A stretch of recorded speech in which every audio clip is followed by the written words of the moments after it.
En varios reportajes vos definiste como tu enemigo el comunismo. Incluso dijiste que lo que te une con Trump y con Bolsonaro es la manera en que ellos combatieron el comunismo.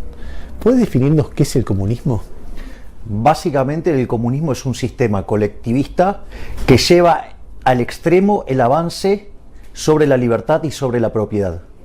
Por lo tanto, va contra la esencia del liberalismo, que es el respeto irrestricto del proyecto de vida del prójimo, es decir, con lo cual hay una cuestión individual y no una cuestión colectiva, y por otro lado, al mismo tiempo, es basado en el principio de no agresión. El comunismo no puede hablar de eso porque en su haber tiene el asesinato de 150 millones de seres humanos, y como si todo esto fuera poco, nosotros decimos que es en defensa de la vida, la libertad y la propiedad, y ninguna de esas cosas están en el comunismo. ¿Qué países latinoamericanos son comunistas? Cuba. ¿Qué otro? Bueno, en realidad lo que vos tenés es que Venezuela es un socialismo que va avanzando hacia el comunismo. Pero si son esos dos nada más, no es una gran amenaza en América Latina. No, porque el gran problema es el siguiente, y esto hay que combinarlo con dos libros, que es el Intervencionismo, el mito de la tercera vía de Mises y Camino de servidumbre de Hayek. ¿Qué es lo que te dicen? Hay dos sistemas nada más, solamente hay dos sistemas. Vos tenés el capitalismo libre de empresa y el socialismo en su versión real, digamos, o más pura, digamos, el comunismo. Y en la lógica del camino de servidumbre te dice que vos, parado en el medio, cualquier intervención que hace el Estado genera un fallo del gobierno, y en ese fallo conduce a más intervención, es decir, que el modelo es inestable hacia el capitalismo, o sea, tiende siempre a más socialismo. Está bien, pero si eso fuera así, América Latina tuvo menos comunismo, no más. Bueno, Argentina, a ver, desde mi punto de vista, digamos, América Latina está cada vez más roja. A ver, ¿Argentina hoy es un país comunista? No, es un socialismo de muy malos modales. A ver, uno cuando piensa en el comunismo, en ese comunismo que vos decías mató 150 millones de personas, piensa como mínimo en un régimen sin derechos humanos, con presos políticos, sin alternancia en el poder, sin elecciones, a ver, con exiliados, con asesinados políticos. Si uno mira objetivamente en la Argentina, eso no está pasando. O sea, es un régimen de libertades públicas bastante amplio, donde vos podés presentarte a elecciones, te va bien, si mañana sacas más votos vas a ser presidente, con lo cual, ¿dónde está el comunismo en términos de libertades públicas? En dinámica, a ver, el problema que se hace el planteo es en términos dinámicos, y que cada acto de intervención del Estado lleva a más Estado y lleva a cada vez menores libertades individuales. Ese es el eje central, y cada vez el sistema se vuelve más colectivista. Por eso digo, quizás la mejor forma de plantear es aquellos que están a favor, digamos, de un planteo colectivista, y otros que estén a favor, digamos, del individualismo / libertad. A ver, por ejemplo, yo conceptualmente soy minarquista. Minarquista es que el Estado se debería ocupar básicamente de seguridad y justicia, ¿sí?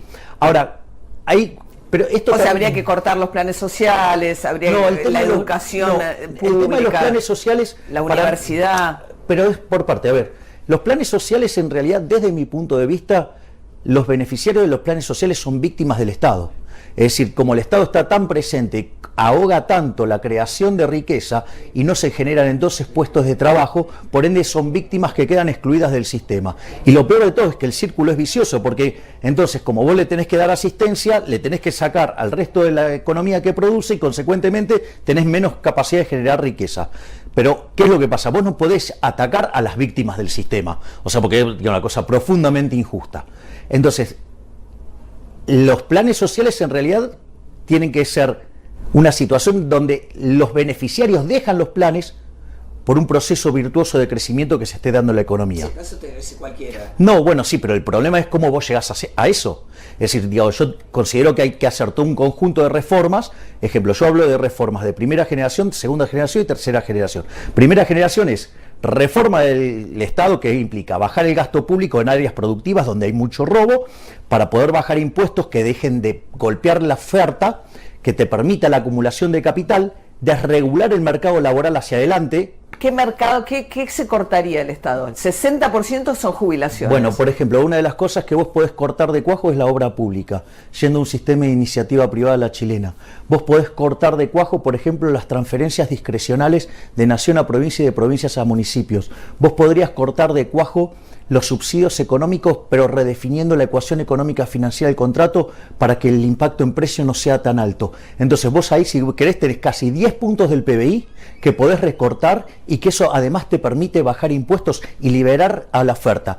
Eso, más la reforma en el mercado laboral hacia adelante, más la apertura de la economía en la secuencia que estoy diciendo, porque no es trivial la secuencia, eso te va a generar que durante 15 años la economía va a crecer muchísimo. Y eso te permite pasar a las reformas de segunda generación, donde a vos, por ejemplo, una de las cosas que puede pasar es, vas a poder reformar el sistema previsional sin que colapse y sin afectar derechos, porque vas a tener más personas en el trabajo, en el mercado formal, y además con mayores salarios. Entonces te permite reformar el sistema previsional sin afectar los derechos de los que están hoy dentro del sistema. Al mismo tiempo podés aplicar un programa de retiro voluntario, porque si vos tenés un mercado laboral flexible, entonces las personas se van a un nuevo trabajo y con la indemnización. Y en el final de ese camino, los beneficiarios de los planes sociales empiezan a dejar los planes para irse a trabajar al sector privado. Permitime volver al comienzo. Sí, cómo no. Cuando uno te escucha, ve como una forma de definir tu identidad, tu lucha contra el comunismo. Cuando uno te pregunta dónde hay comunismo, y vos decís en algunos países, muy poquitos, no es lo que era antes de la caída del muro de Berlín, etc. Entonces decís, bueno, pero si no hay comunismo, ¿cómo tu identidad es ser anticomunismo? Y vos decís, no, yo me opongo a algunas medidas que generan a la larga el riesgo de comunismo. Y uno dice, pero ¿dónde esas medidas terminaron en el comunismo? Terminaron en una discusión donde a veces se hace más liberal el Estado y a veces más intervencionista, pero no se mueve de ahí, ni en Estados Unidos, ni en Suecia, ni en Alemania, ni en Canadá, ni en España, ni en Argentina. Entonces, volviendo al comienzo, vos decís, bueno, pero yo mi plan de gobierno es esto. Eso es una opinión dentro del capitalismo. Vos tenés una teoría, otro tiene otra, pueden funcionar o no como siempre. Pero no estás luchando contra el comunismo. Estás en una cosa un poquito más vaga, más como curvilínea, no tan directa. No, digamos, a ver, el punto es este. Yo, digamos, entiendo que la presentación bipolar, por decirlo de alguna manera, genera, digamos, que uno como que tiene la sensación que está discutiendo eso y en realidad estamos discutiendo cosas que están en el medio. Formas de organizar el capitalismo. Digamos, bueno, pero el problema es digamos, cuáles son las dinámicas que se disparan en cada uno. Es decir, a mí, digamos, que cada vez haya más Estado, ese es un mal dato, porque además las economías que tienen más Estados, digo, crecen menos. No, bueno, está bien, el tema es cómo llegar a eso. Es decir, eso como diagnóstico, probablemente lo comparta, depende en qué medida, lo comparta prácticamente todo el mundo, que la Argentina tiene demasiado Estado. ¿Cómo haces para achicarlo? Bueno, es más difícil. Acabo de vos tenés una idea, otros tienen otra. Y pero no es la lucha contra el comunismo, eso es ya una gestión mucho más abigarrada que puede fracasar. Bueno, puede ser que, digamos, tengas razón, o sea, yo, digamos, o sea, como lo veo en términos dinámicos y lo veo en tendencia y creo que existen solamente dos modelos, puede ser que planteado en algún lugar intermedio, digamos, dé la sensación de que es una discusión abstracta, por decirlo de alguna manera. Pero, digamos, en términos dinámicos, no. La otra consigna es la lucha contra la casta política. ¿Qué quiere decir? Básicamente la lucha contra la casta política es aquellos, digamos, que entran a la política para servirse de los ciudadanos y no para como una vocación de servicio. La casta es una generalización, son todos.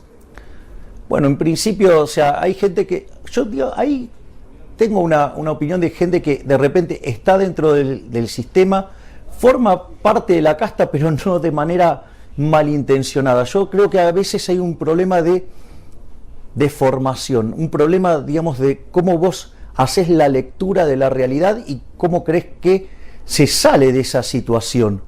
Es decir, yo digo, por decirlo de alguna manera, hay personas que, por ejemplo, se autoperciben o autodefinen como liberales, pero abrazan al paradigma neoclásico y no se dan cuenta que el paradigma neoclásico genera soluciones inestables que tienden a cada vez más socialismo.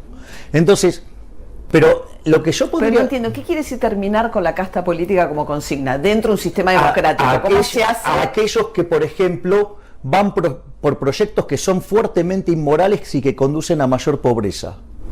O sea, y eso está lleno de políticos. Pero la casta política, o sea, digo, ¿cómo se hace dentro de un sistema democrático para terminar con los políticos? No, la idea no es terminar con los políticos porque, digamos, o sea, el sistema, digamos, requiere de políticos, o sea, es como una suerte de insumo.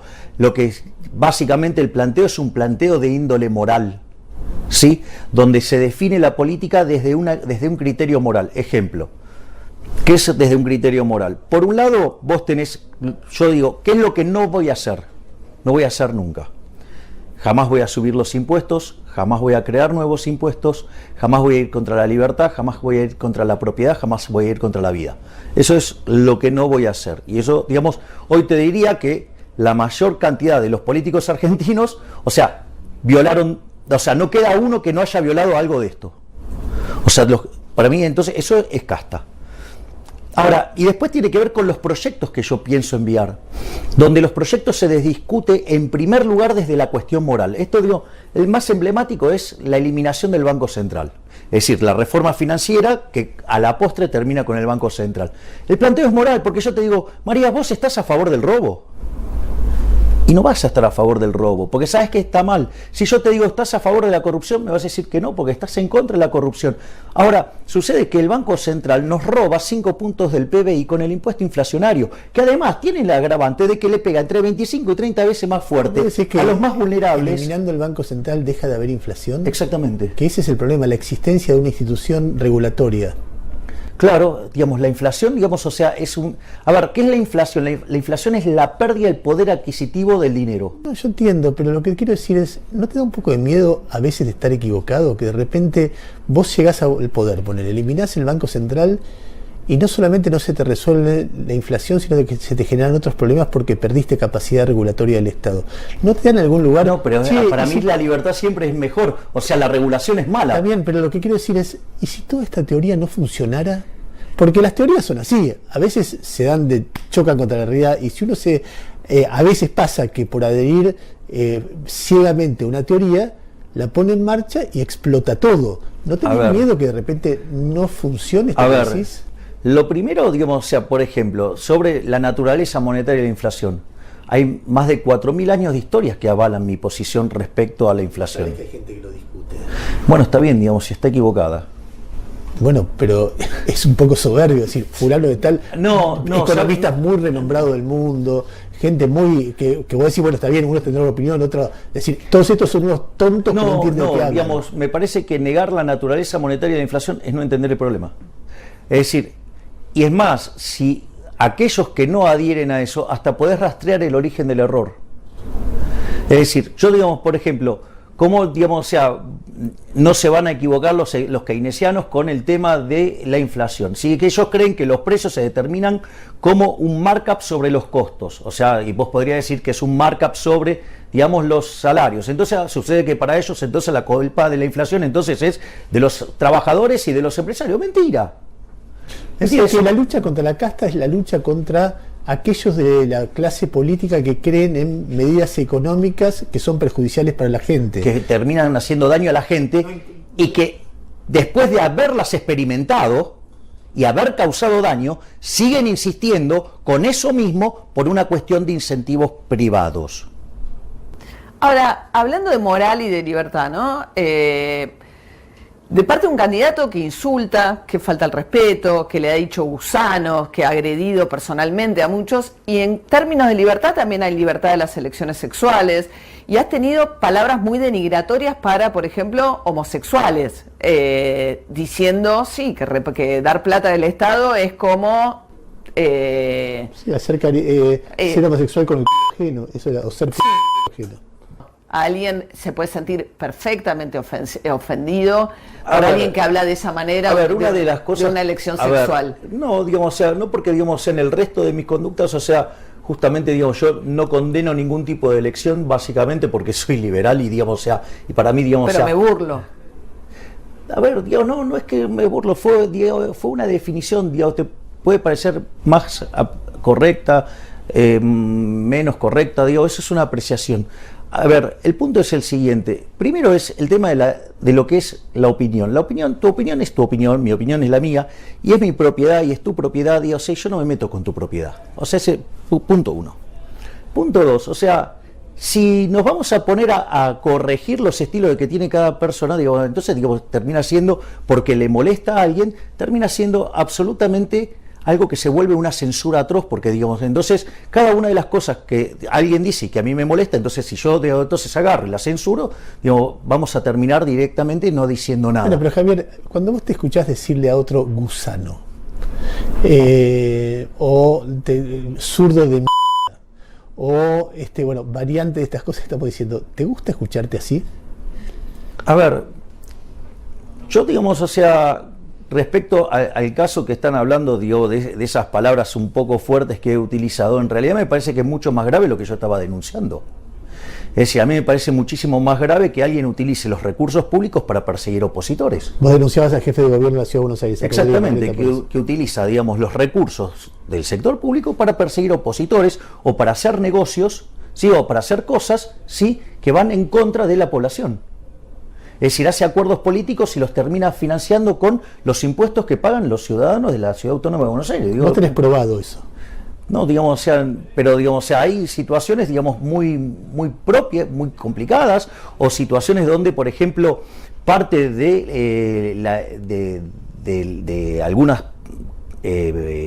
personas que estaban en lo que era la lista de López Murphy, diciendo que sí, que efectivamente entraban para, digamos, molestarme a mí, o digamos, o sea, crear una situación. ¿Lo dijeron públicamente? Sí, claro, lo dijeron públicamente. Es más, el propio Manes también denunció, digamos, lo que pasaba en la provincia de Buenos Aires con Santilli, digamos, impulsado por Larreta. O sea, hay una metodología. Entonces, en ese sentido, digamos, hay una persecución de tratar de quitar a los competidores, y hay formas de operar, y digamos, y eso digamos, es muy evidente. Entonces, de hecho, digamos, ahora están denunciando un acuerdo que hizo Larreta con Macri, pero Jorge Macri. Bueno, digamos, a cambio del cual, digamos, Macri se corrió, sí, de la provincia de Buenos Aires. Entonces, hay una metodología de cómo se trabaja, y yo básicamente estaba denunciando esa metodología. Ahora, esto es lo mismo, ¿me entiendes? O sea, digamos, viene alguien, te está torturando, te está picañando, y vos después lo insultas. Y, dale. Ok, digamos, o sea, te puede gustar o no, digamos, o sea, podés quedarte en el insulto, pero podés quedarte en lo que era más complicado, que lo estabas torturando un tipo. Ahora, gran parte de los seguidores, ¿no? O de los votantes de ustedes, o por lo que uno puede ver en los actos, son jóvenes, hay muchos jóvenes, hay de distinta extracción social, pero son mayoritariamente varones, ¿no? Lo que uno ve en los actos, por lo menos. No sé si ustedes tienen visto cómo va con el voto. ¿Qué pasa con, digamos, usted, y la mirada es que en realidad no hay un problema de desigualdad entre varones y mujeres, sino que simplemente somos pares y que no debe haber ningún tipo de intervención del Estado en función de poder equiparar derechos laborales, etcétera, a las mujeres, ¿no? Para mí la única igualdad que vale es la igualdad ante la ley. Y si vos querés crearle un derecho en favor de alguien, en realidad alguien lo va a tener que pagar. O sea, quiere decir que estás castigando a otra parte.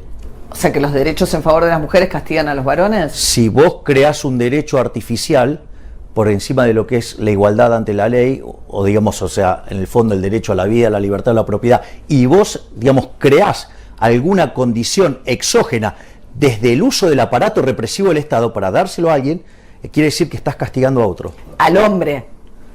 A o sea, otro, el feminismo, digamos, por lo que pide, es un castigo al hombre. Bueno, a ver, vamos a poner qué tipo de feminismo estamos hablando, porque el feminismo originalmente es una causa liberal. Es decir, el primero que levantó las banderas del feminismo, sí, digamos, en 1750 fue Jeremy Bentham. Es decir, el primer feminista fue liberal. ¿Por qué? Porque, digamos, las mujeres no eran tratadas igualmente frente a la ley. Por la ley. Exactamente. Pero no es una sociedad igualitaria, es una sociedad en la cual si un valor es la vida, mayoritariamente las que tienen que tomar licencia para criar, las que están dedicadas a las tareas de cuidado, son las mujeres. Eso genera una desigualdad de las mujeres. Eso, digamos, o sea, eso no necesariamente tiene que implicar una desigualdad. En el fondo tiene que ver con lo que pasa. Las mujeres ganamos menos en promedio. No, a ver, vamos ahí, listo, ganan menos en promedio. Eso, digamos, o sea, cuando vos tomás en los promedios, claro, sí, tomás ese número, es cierto, en promedio. Cuando vos entrás segmento por segmento y abrís por segmento, esa desigualdad desaparece. Si eso fuera cierto, que las mujeres ganaran menos, las empresas estarían llenas de mujeres, porque los empresarios quieren ganar dinero. O sea, es un oxímoron, es un error enorme. Bueno, o sea, tendría que estar lleno de mujeres porque, digamos, quiere ganar más plata el empresario. Ahí es donde la teoría por ahí falla. porque puede haber elementos culturales de prejuicios que discriminen, aunque la ley diga algo, discrimina a determinados grupos.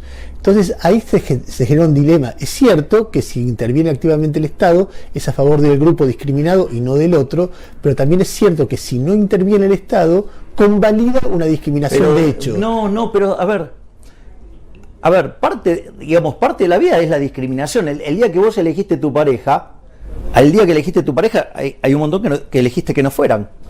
O sea, digo, la discriminación es parte de la vida. O sea, si no, digamos, el día cuando vos vas a comprar un determinado auto, compras el auto A, discriminaste en contra del B también. O sea, no, digamos, entonces si en una sociedad los digamos, gobiernos, las empresas discriminan a las mujeres. Pero de vuelta, pero si eso fuera cierto, digamos, si es. Esa es la idea de que el mercado es perfecto. Esto encierra muy bien la idea de que las condiciones son perfectas. Y no son perfectas porque por un motivo, porque vivimos en una. No, pero pero si vos por algún motivo querés discriminar en contra de alguien, ¿sí?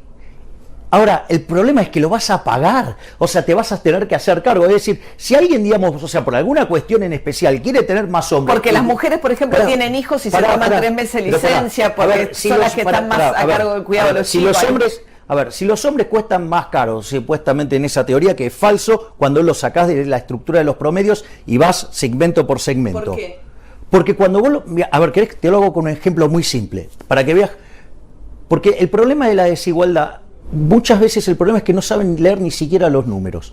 Entonces, yo te puedo, por ejemplo, supongamos que tenemos el mercado de los médicos, ¿sí? Y tenés, no sé, X especializaciones. Una especialización es la pediatría y después son todas las demás.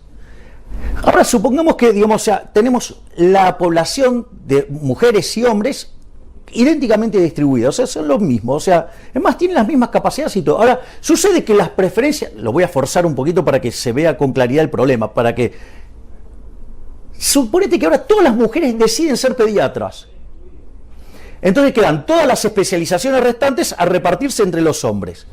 ¿Qué pasa? Como vos tenés un exceso de oferta de pediatras, sí, en realidad lo que va a estar pasando es que la remuneración del pediatra va a bajar y todas las otras remuneraciones, o sea, van a estar más arriba porque hay menos oferentes relativamente. En ese contexto, y si las, y si las enfermedades se distribuyen igualitariamente o equitativamente, ¿qué es lo que va a pasar? Digamos, las mujeres que han decidido ser pediatras van a ganar mucho menos que el que decidió ser, por ejemplo, no sé, neurocirujano. Perdóname, o sea, lo que me estás diciendo es que las mujeres se desempeñan en tareas menos remuneradas. No, pero espera, déjame que te haga esa pregunta. Déjame que te haga una pregunta. No, lo que te estoy mostrando, lo que te estoy mostrando, María, lo que te estoy mostrando es otra cosa.